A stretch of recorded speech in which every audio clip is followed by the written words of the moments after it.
So students, now we are in the scope of jurisprudence.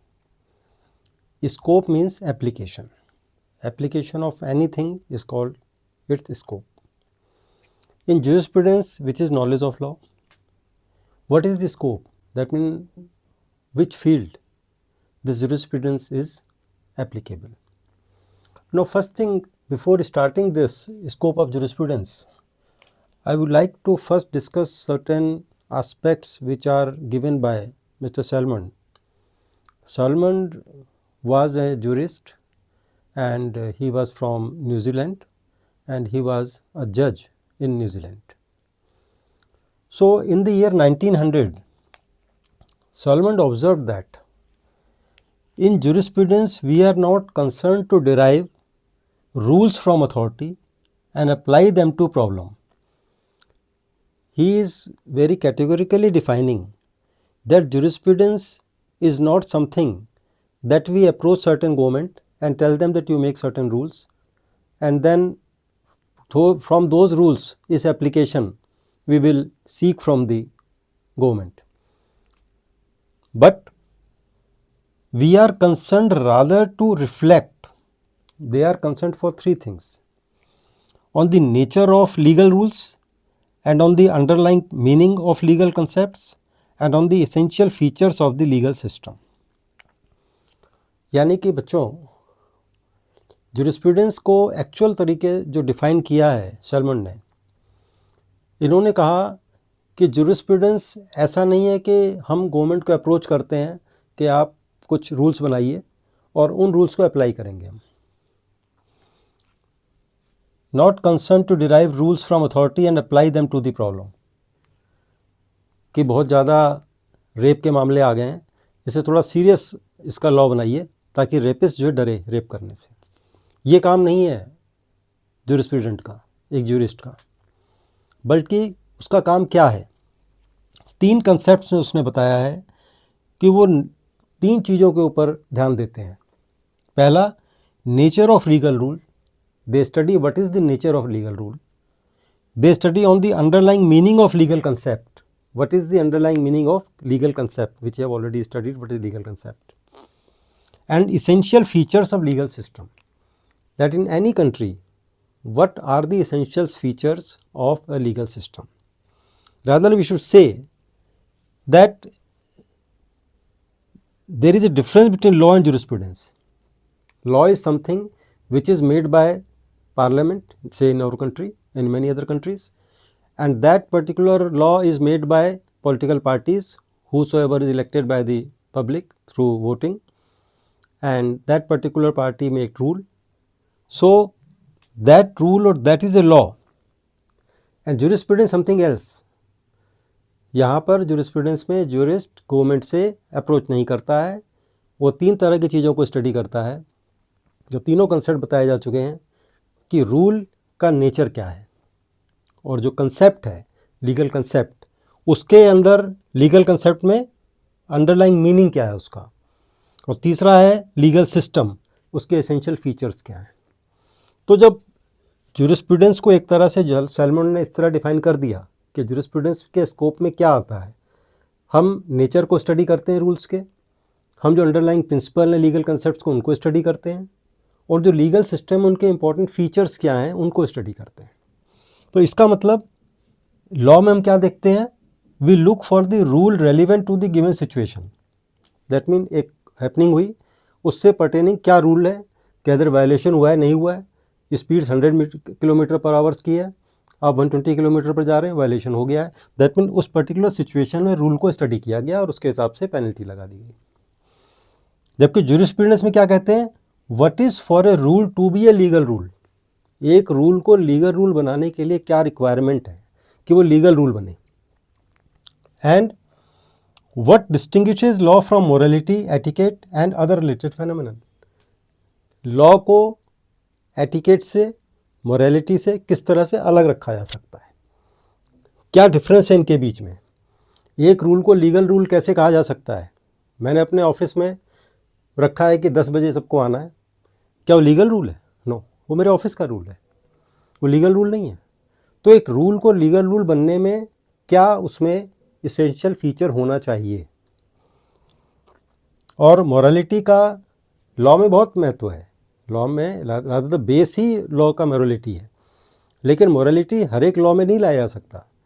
एक आदमी heinous crime करता है, उसको हर तरह की सज़ा दी जाएगी, इवन उसको फांसी भी दी जाएगी, तो वहाँ पर मोरालिटी नहीं आएगी कि हम किसी की जान ले रहे हैं। उसी प्रकार दूसरा पॉइंट है, therefore jurisprudence comprises of philosophy of law and its object is not to discover new rule but to reflect on the rules already known. Jurisprudence का ऑब्जेक्ट किसी नए रूल को बनाना नहीं है। जो समाज में एग्जिस्टिंग रूल्स हैं, जो समाज में एग्जिस्टिंग कस्टम्स हैं, जो समाज में एग्जिस्टिंग कॉन्स्टिट्यूशनल लॉज हैं, जो स्टैट्यूटरी लॉज हैं, उनको स्टडी करना है और डिफरेंट समाज के लोगों से लॉ को जोड़ के देखना है। डिफरेंट सब्जेक्ट्स जो समाज में हैं उनको सबको लॉ के साथ में जोड़ के देखना है। तो एक तरह से ज्यूरिस्प्रूडेंस है study of law in context with all the involving factors, all the factors which are affected by law that we have to study in isolation with individual part which we will study now. So after doing it, I will come to the scope of the jurisprudence. Because we know now that it is the knowledge of law, we have to study law from all the aspects, from all the points. So it is a vast subject, it is a broad subject, it is not limited subject, its application is also not limited.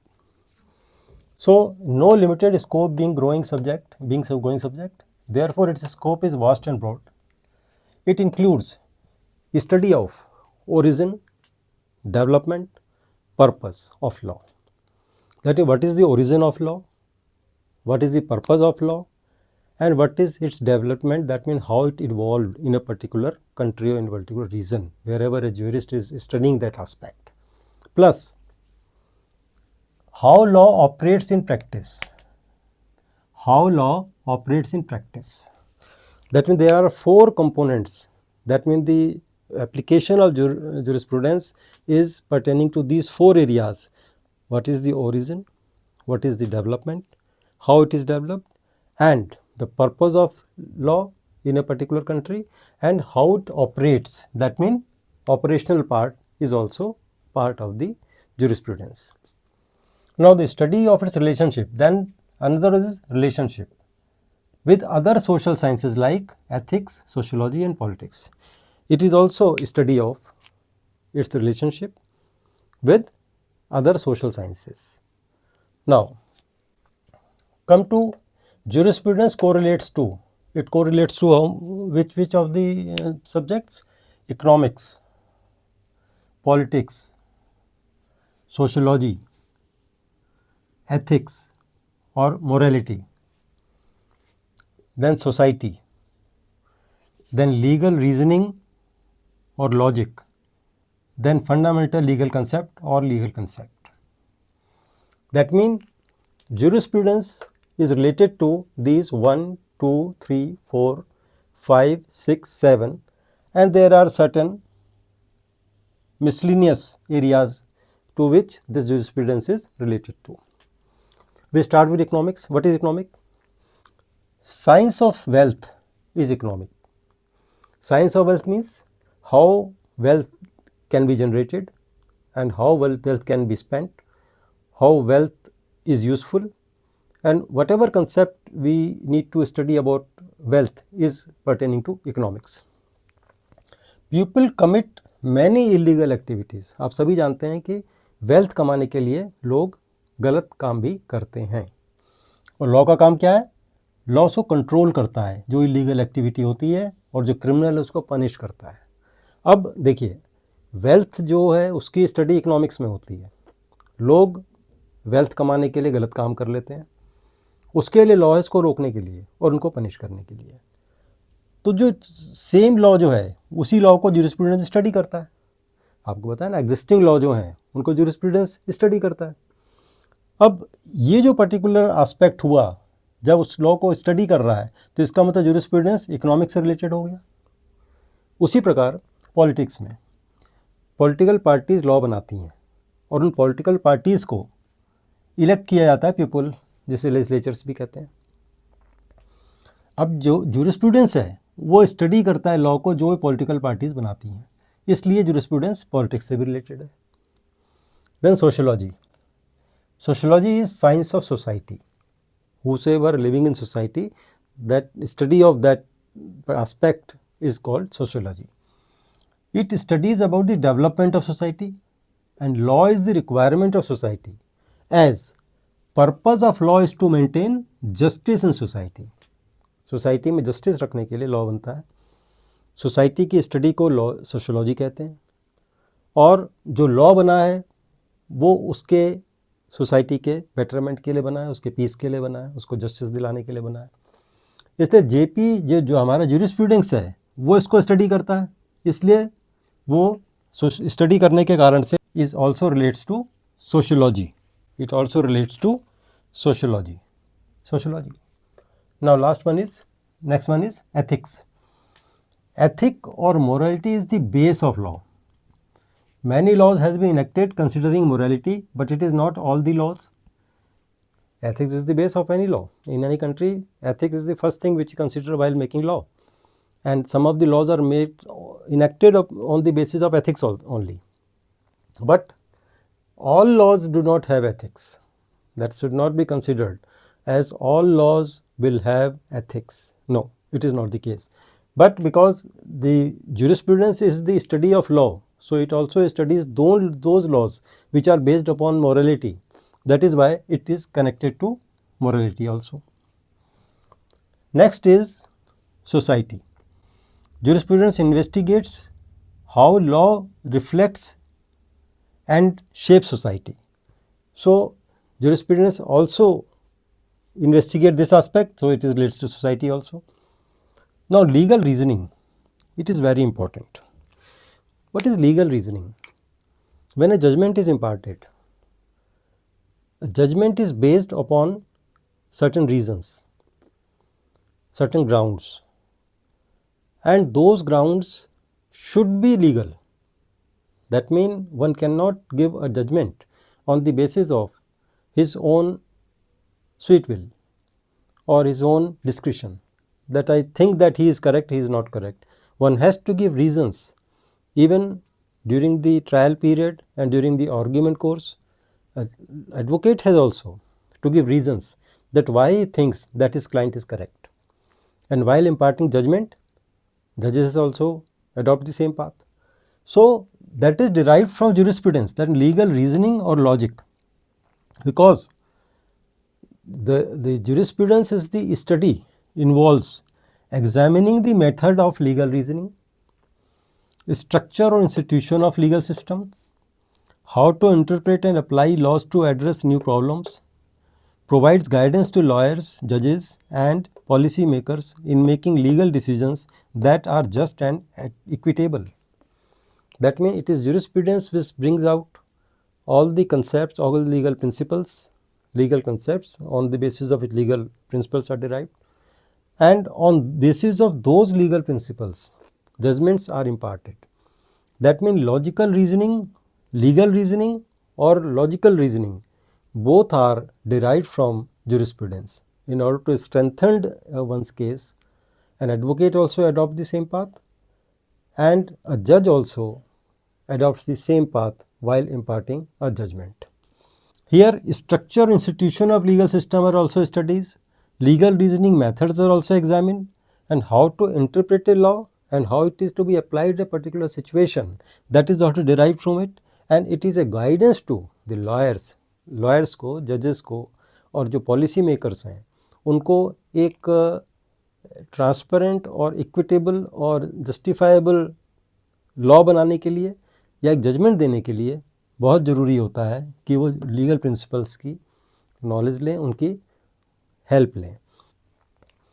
Next is legal fundamental concepts. Legal concepts means jurisprudence explores and examine legal concepts. What are legal concepts? Rights, duties, possession, ownership, liability, negligence, punishment. These we have already studied. So these are various legal concepts which are studied by the jurist and they give their own views on those legal concepts.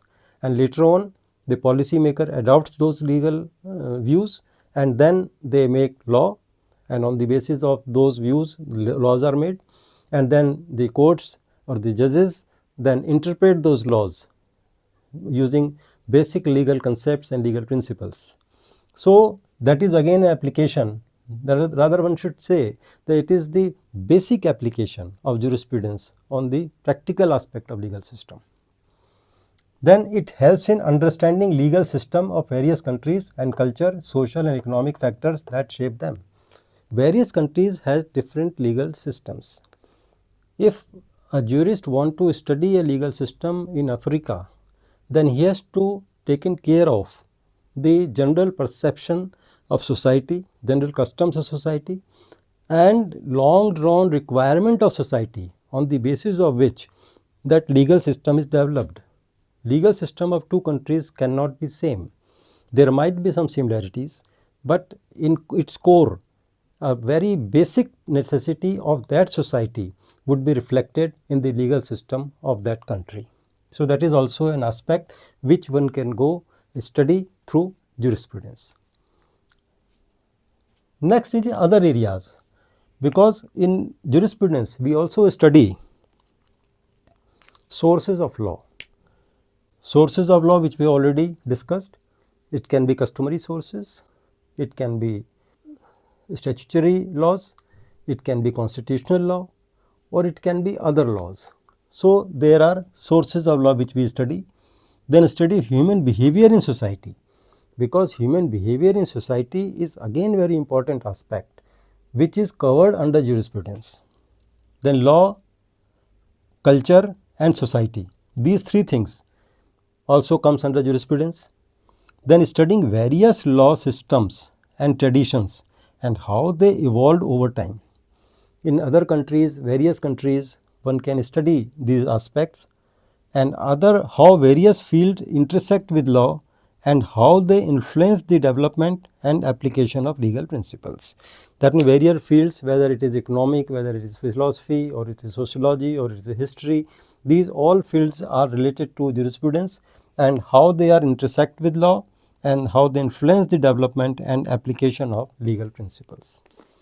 One can say that in all, when we study scope of jurisprudence, we see that study and analysis of law, whether it is related to the concept of sociology or economics or politics or society, or it relates to some other, say, ethical concept, fundamental legal concept and legal reasoning. So these all aspects will constitute a legal system in a country, and these are affected by the various observations of the jurisprudence. So what we study in jurisprudence is applicable in entirety of any legal system of a country. Now, after doing this, I would like to ask one thing, whether jurisprudence is an art or a science, because that is also reflects its nature. So largely it is a science, because what science say? Science draw conclusions after making systematic study of inventing new methods. A systematic study of anything before arriving at a conclusion, that is the basic fundament, that basic principle of science. In jurisprudence also, it is concerned with fundamental principle of law. This word you will use repeatedly because you are dealing with law. And systematic and scientific study of their method. Therefore, we can say that jurisprudence, because a study of fundamental principle of law, and that is based upon a systematic and scientific study of their method, whatever method we adopt to study law of a country. So it is a systematic study of a particular trait.